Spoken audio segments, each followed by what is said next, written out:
Hey there, guys. This is True Outlaw Patriot, bringing you another clip of that hearing of the video that I put up yesterday with Chloe Cole, the girl that has detransitioned.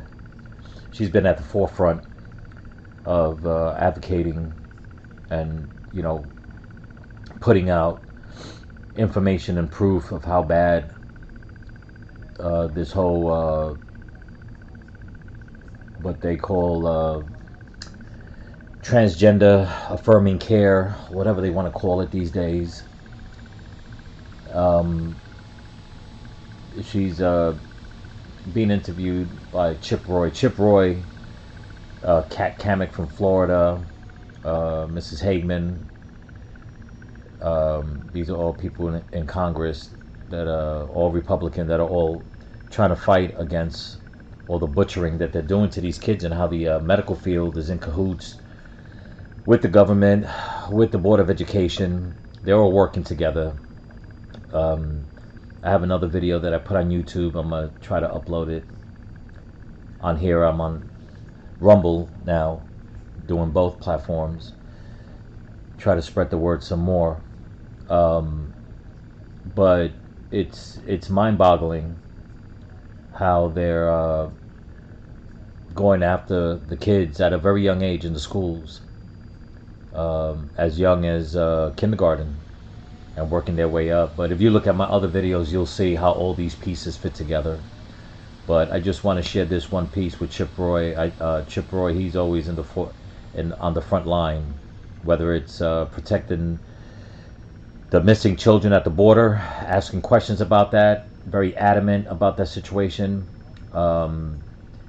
to protecting the kids in school, to just protecting Americans and all life altogether. Some people say that a lot of these Republicans want to shut the border just because they think they're racist. No, they're not.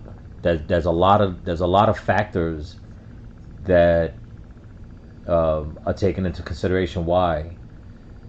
But that's a whole different story. But I'm just saying he's one of the Republicans that's very adamant about shutting the borders, and asking questions on how have 85,000 children, immigrant children, have disappeared completely. And now here he is, interviewing and asking questions to Miss Chloe, I should say, because she's not married.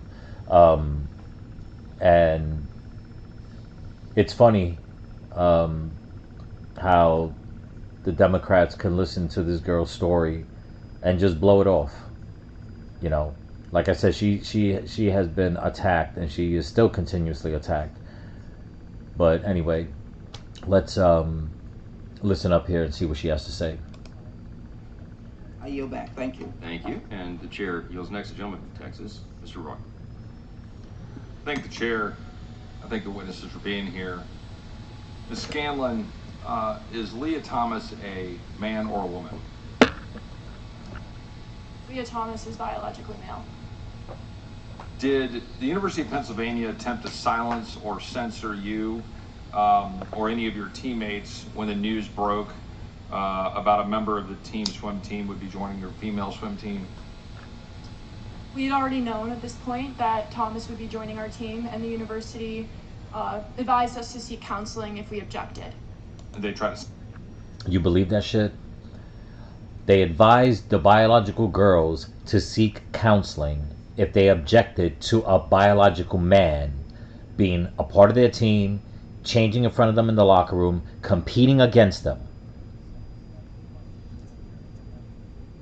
They told the girls to seek counseling. Meanwhile, that fucking dude is 1.5 feet, 2 feet taller than most of the girls, bigger, stronger, faster,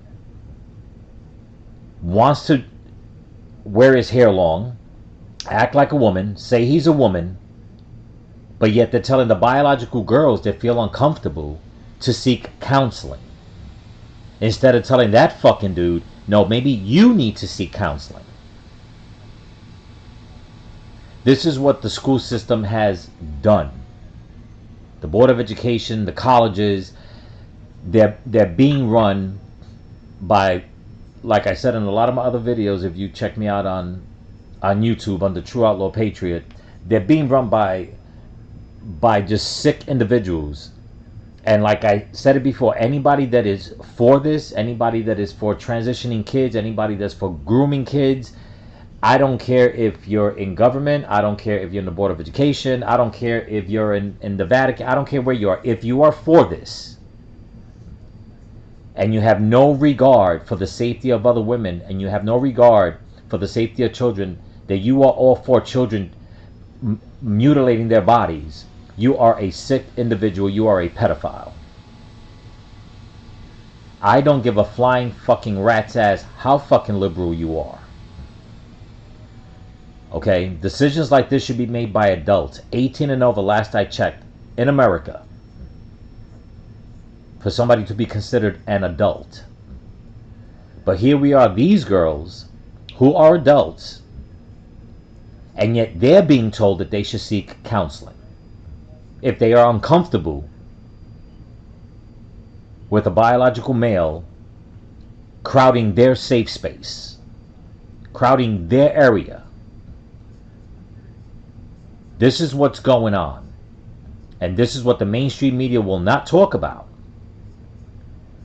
They won't talk about it. And why? Because they're in on it. They like the destruction. They like the fucking chaos. You know? They love the whole idea of the sexualization of what's going on. It's like I said in my other videos, it's perverse. It's perversion. It's not even about anything being borderline anymore. It's crossed that line. It's just wrong on every level. And it seems like it just keeps metastasizing and getting bigger. The more people are fighting back, the more they're pushing back.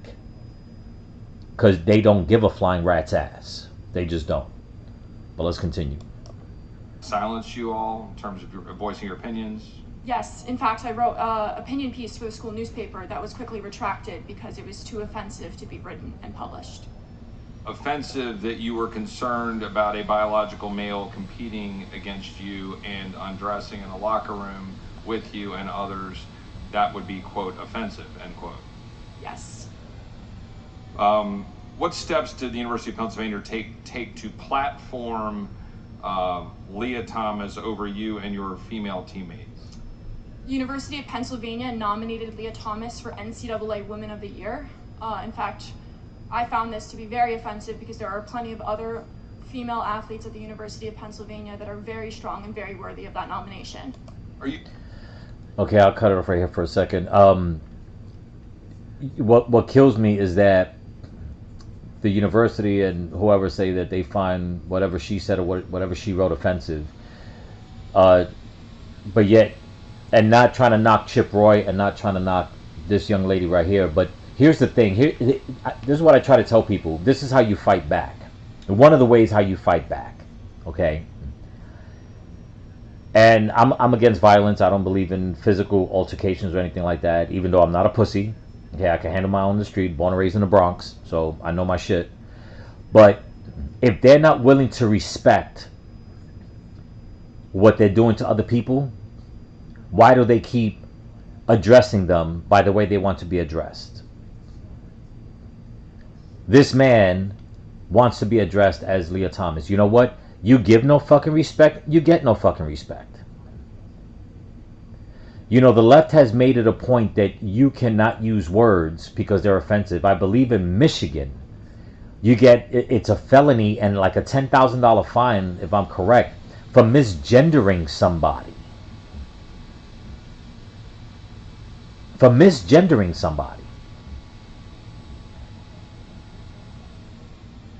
And I'm not understanding I'm not understanding the mindset of that and how people are not fighting just against that one law alone. Since when did the First Amendment become a tool to oppress another person. Whereas all these trans activists are using their freedom of speech, their freedom of expression to impose their ideology on other people. But if you oppose it,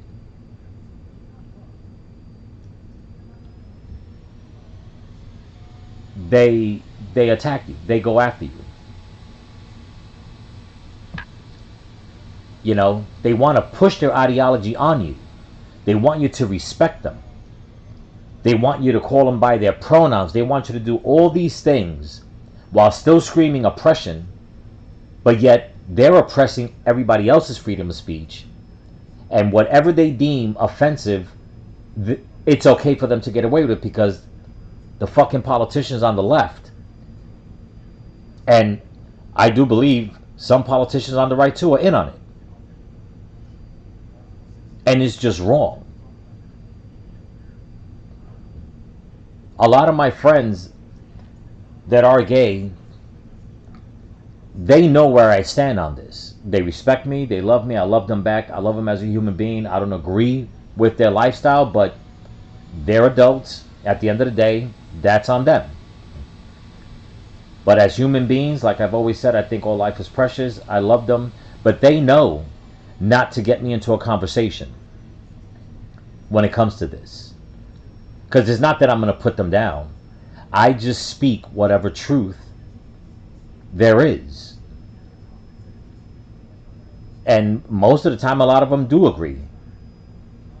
But they also understand that I will not be disrespectful. Leah Thomas has been nothing but fucking disrespectful to other women.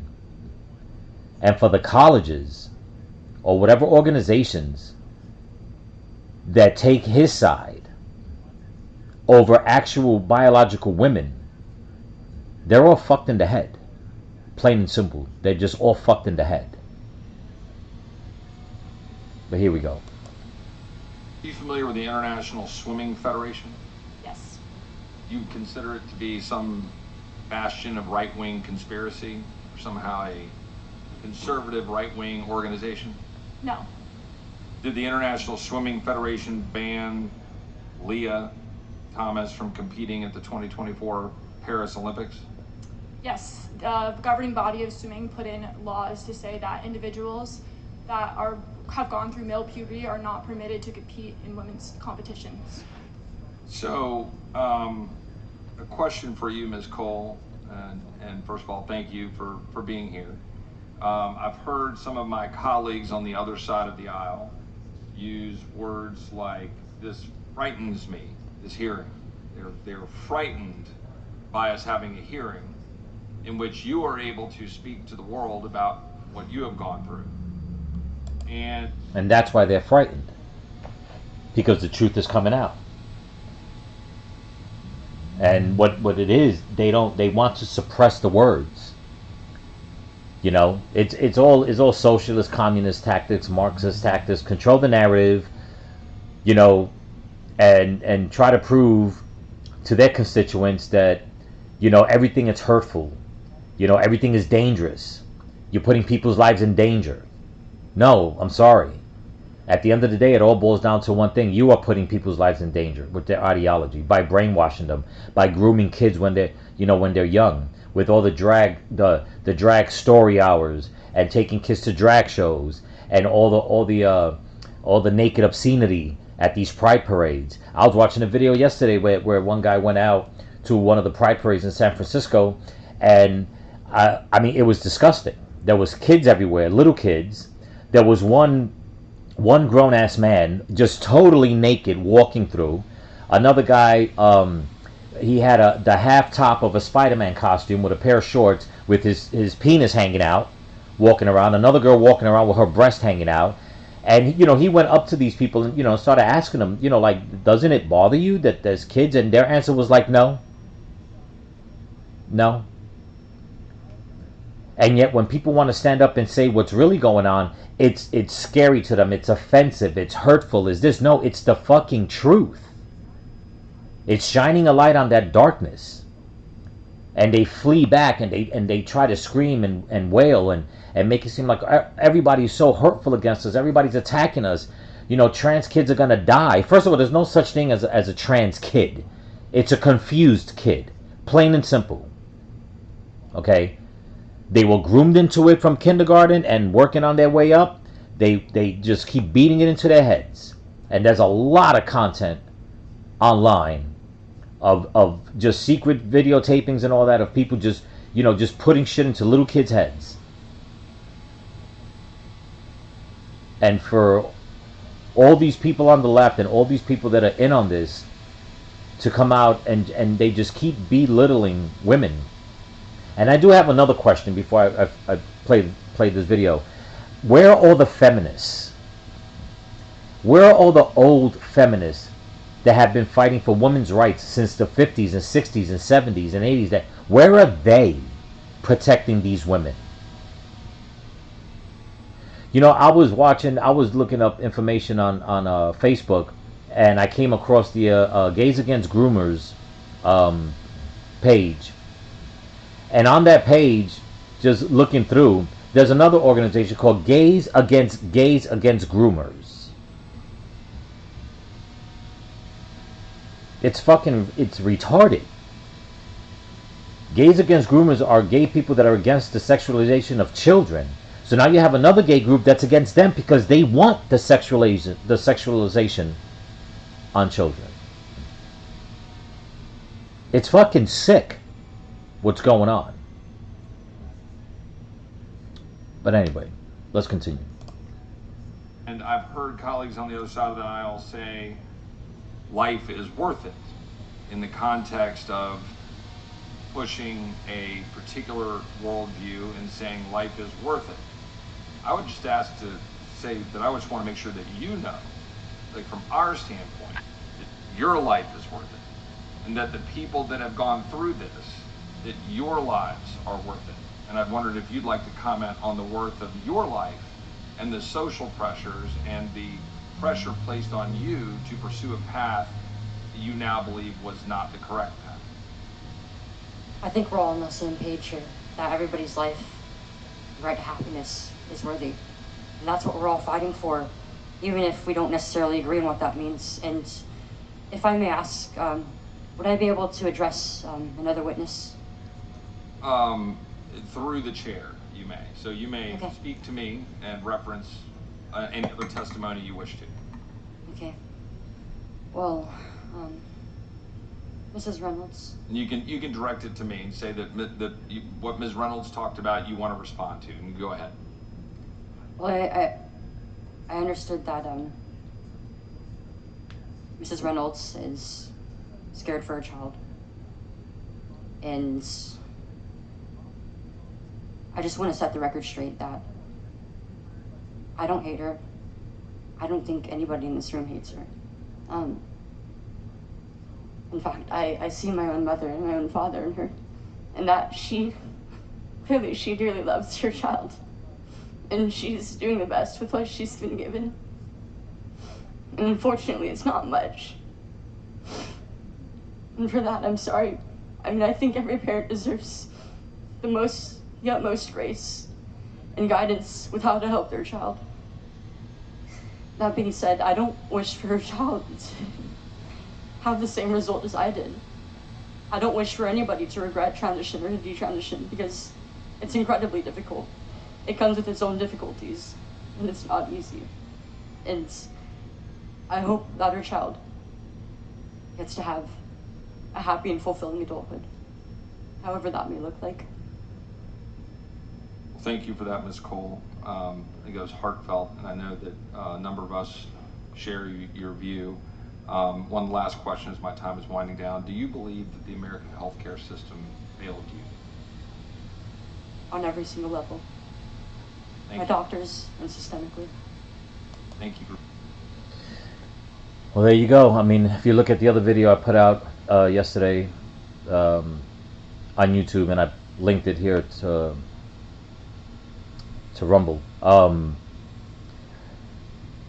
healthcare system is a big part of it.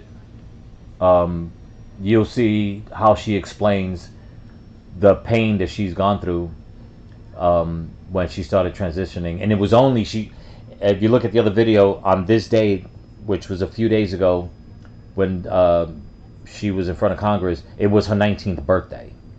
So there she was in Congress on her 19th birthday. Her journey of transition started at 13.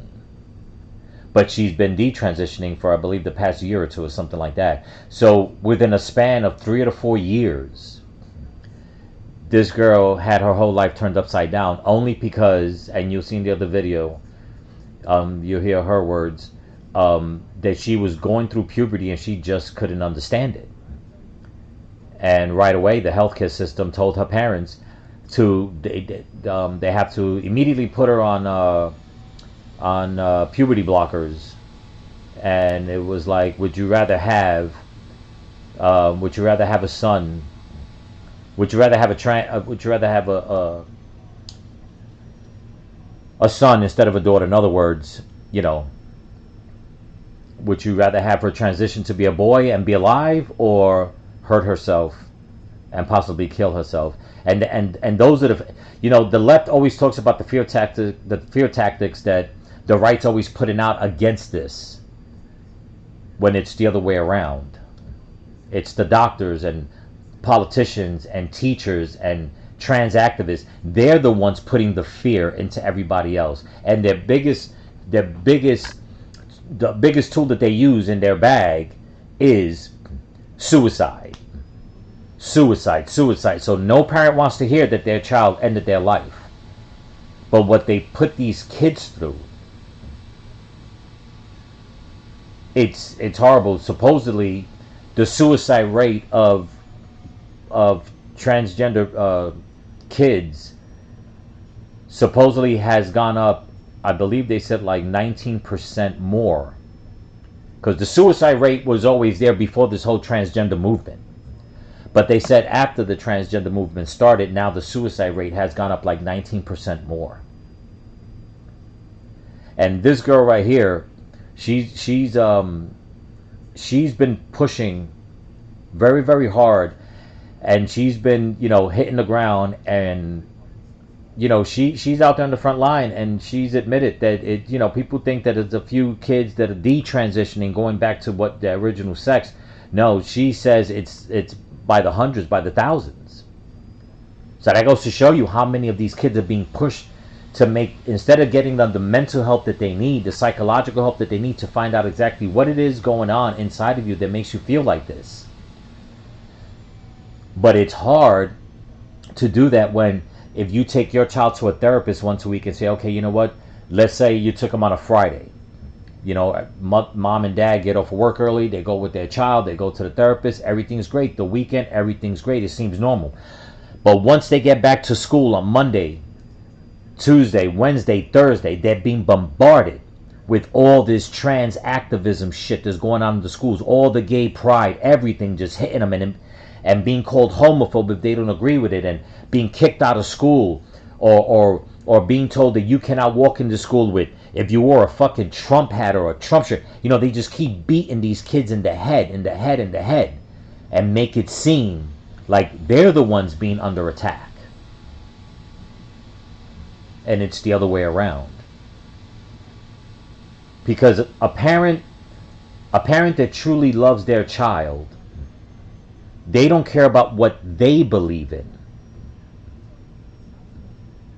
They will always try to put their child on the right path and hope that child, when they get older, that they'll make the right choices.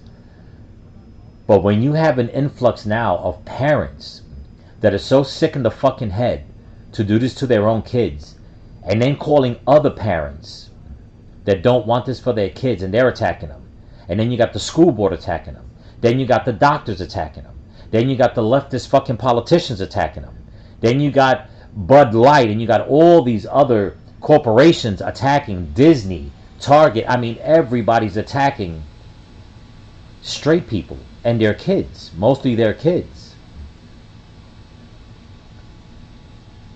And just so when it's all said and done, they'll go to bed, the kids are still probably going to hurt themselves, they get older, they start regretting what they did to their bodies. But everybody that was involved that you know, groomed them along the way and helped them do it, they're like, well, I mean, you should have made that choice when you were younger. You never gave them a fucking choice. You put it in their head that if they didn't agree with it, that they were bad people.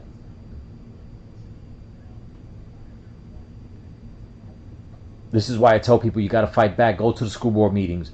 Meet up with the teachers. Find out what the curriculum is. If a doctor tells you you got to put your kid on any kind of medication, take them to another fucking doctor. Fuck that doctor. Report that doctor. I think that any doctor that performs any kind of surgery on a child that is not life-saving, they got to do plastic surgery on a child because they were in a car accident or mauled by a dog or something, that's one thing. But if they're going to cut into a little boy or little girl and start cutting off body parts and try to make them what they're not, that doctor should lose their fucking medical license.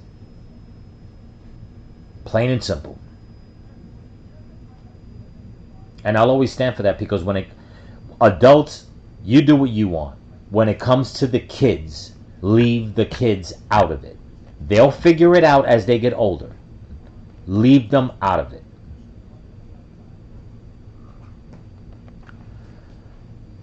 But anyway, this is True Outlaw Patriot. I hope you like what you see. I'm going to be putting out some more content, so please subscribe, thumbs up. And as always, stay vigilant, keep praying, and keep praying for each other. Peace.